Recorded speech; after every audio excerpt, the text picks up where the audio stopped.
actually so crazy how when God doesn't want you in a place, he will literally obliterate the road it takes to get back there. And you'll notice this in like any forms of life. Like, you're not meant to be in a certain job, he'll get you fired. You're not meant to be in a relationship with somebody, he'll make that person hurt you or disrespect you or do something that you absolutely cannot come back from. And you literally can't go back to these places or these people. The road is completely shut down. I saw a post yesterday which really fits this, that went something along the lines of like, first the universe whispers and then it screams. And I feel like that's so true with places that God is sort of trying to deliver you from. You'll get like small whispers like, this doesn't really feel right, I probably shouldn't be here anymore. And if you're smart, you'll listen to those, or if you're like me, you'll ignore them. And then God's like, all right, let's bring in the big guns, and obliterates the road in front of you to the point where you have no choice but to move on. As much as it kind of sucks having God like cement that you cannot go back to your old life, it's such a blessing because now you know you can't get sucked back into old habits or comfort, but it does fast track your new life a little bit. And that is kind of scary because then you're just tossed into the unknown and you have to survive. It is actually so crazy how...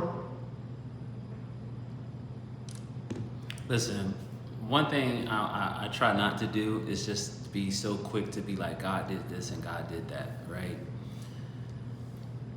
I do believe God is sovereign and he's able to use everything in our lives for his good, whether that's in this life or the life to come.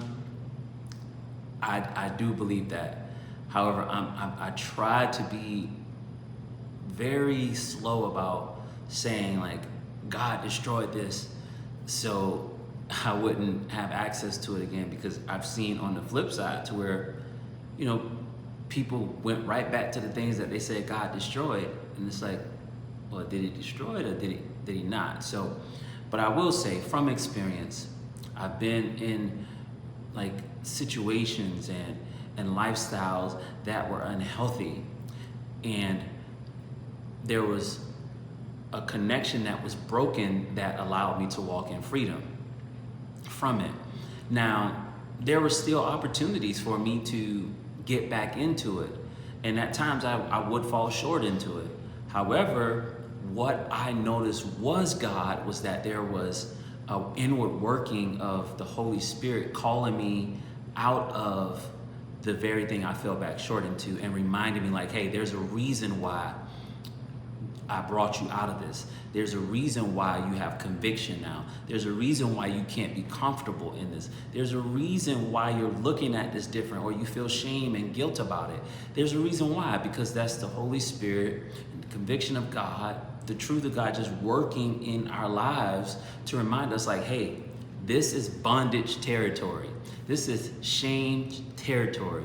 This is unproductive territory. Leave this environment now. You know, that's why we feel those things.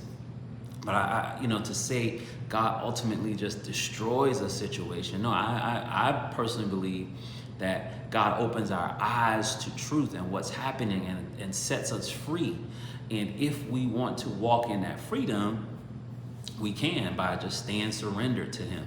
But I did like the analogy that she used, you know, even though I don't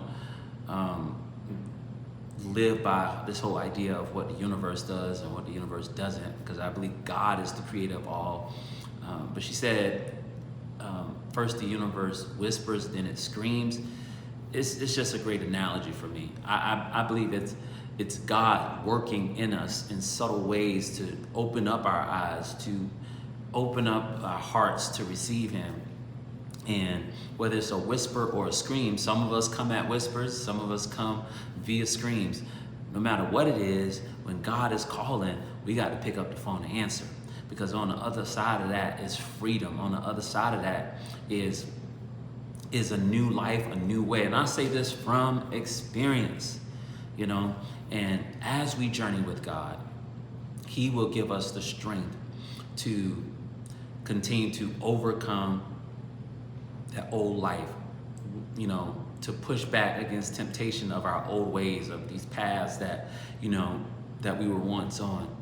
And that, I say, is all God, you know, not the whole idea of like, oh, him destroying things. Because opportunity for sin will always be. Will always be. It will. It really will. And I've seen people go back into lifestyles that they once declared were destroyed. It was like God saved you out of that, right? But it was not destroyed. Like you chose you were making a decision like, I don't want to be in that. But at some point in time, your mind shifted and you say, I want to go back. And you went back. But it wasn't that God didn't free you. God will free us from things, but the opportunity and temptation will still be there if we choose to walk away from him. I hope you follow what I'm saying. But yeah, we thank God for his goodness. We thank God for freedom and all of the above. And yeah, that's all I got to say about that. I'll see y'all in the next video.